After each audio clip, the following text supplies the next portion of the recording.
Photo তুলতে আমরা সবাই ভালোবাসি, আর ফটো যদি সুন্দর হয় তাহলে তো মনটা একদম খুশিতে ভরে যায়, তাই না?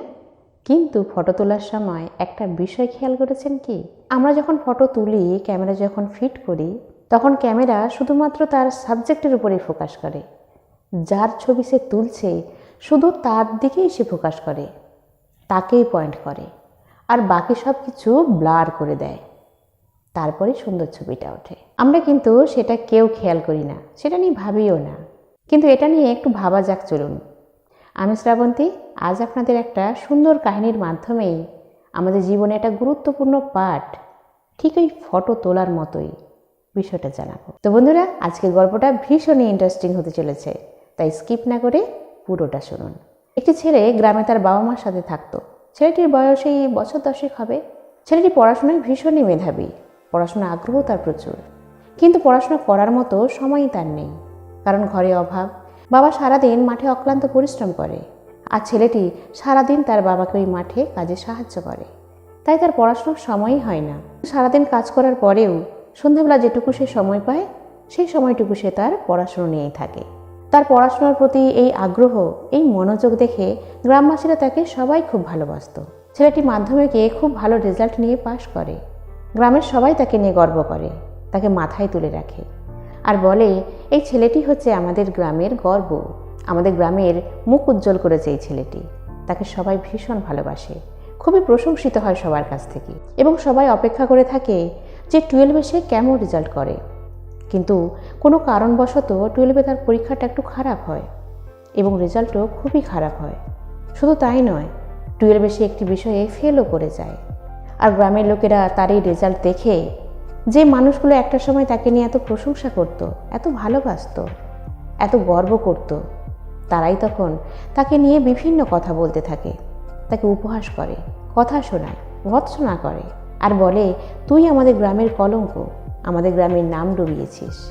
যে মানুষগুলো 2 বছর আগে তাকে কতই না ভালোবাসত, সেই মানুষগুলোই কিন্তু 2 বছর পর তার একটু খারাপ রেজাল্টের জন্য তার সাথে এই রকম ব্যবহার করতে লাগলো।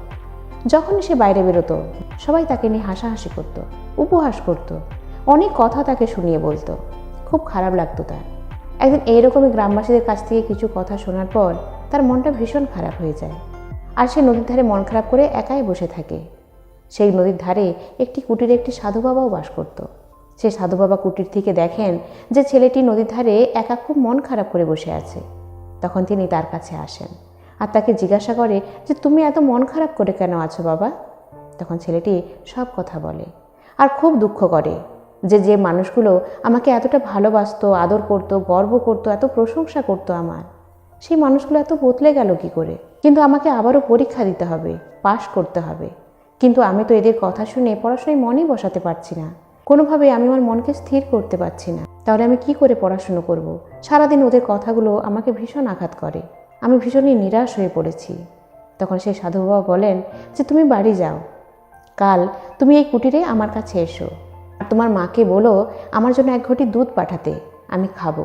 কিন্তু তুমি একটা কথা মাথায় রাখবে, যখন ওই দুধ নিয়ে তুমি আসবে রাস্তা দিয়ে, তখন যেন 1 ফোঁটা দুধও ওই ঘটি থেকে মাটিতে না পড়ে, এটা তোমাকে খেয়াল রাখতে হবে, নয়তো আমি ওই দুধ খাবো না। তখন সেই ছেলেটি বলে ঠিক আছে বাবা, তাই হবে, আমি 1 ফোঁটা দুধও নিচে পড়তে দেব না, আপনার কাছে ঠিক কাল নিয়ে আসবো। ছেলেটি পরের দিন 1 ঘটি দুধ নিয়ে সেই আশ্রমে আসে, আর তাকে যেই রাস্তাতে বেরোতে দেখে, সেই গ্রামের মানুষগুলো তাকে নিয়ে আবারও হাসাহাসি করে, উপহাস করে, কথা শোনায়। কিন্তু ছেলেটি একটি কথাও আর পাত্তা দেয় না, যেন মনে হচ্ছিল সে কিছু শুনতেই পাচ্ছে না। কেন জানেন? কারণ তার পুরো কনসেন্ট্রেশনটাই ছিল ওই 1 ঘটি দুধের উপর। সে এইটা খেয়াল রাখছিল যে 1 ফোঁটা দুধও যেন মাটিতে না পড়ে, নয়তো সাধু বাবা খাবেন না। তাই তার সামনে, পেছনে বা সাইডে কে কি বলছে সেগুলোকে সে পাত্তাই দিল না। যে কথাগুলো তাকে একটা সময় আঘাত করত, সেই কথাগুলোকে সে আর পাত্তাই দিল না। সে তার সম্পূর্ণ মনোনিবেশ ওই 1 ঘটি দুধের উপর নিয়েই কুটিরে চলে গেল।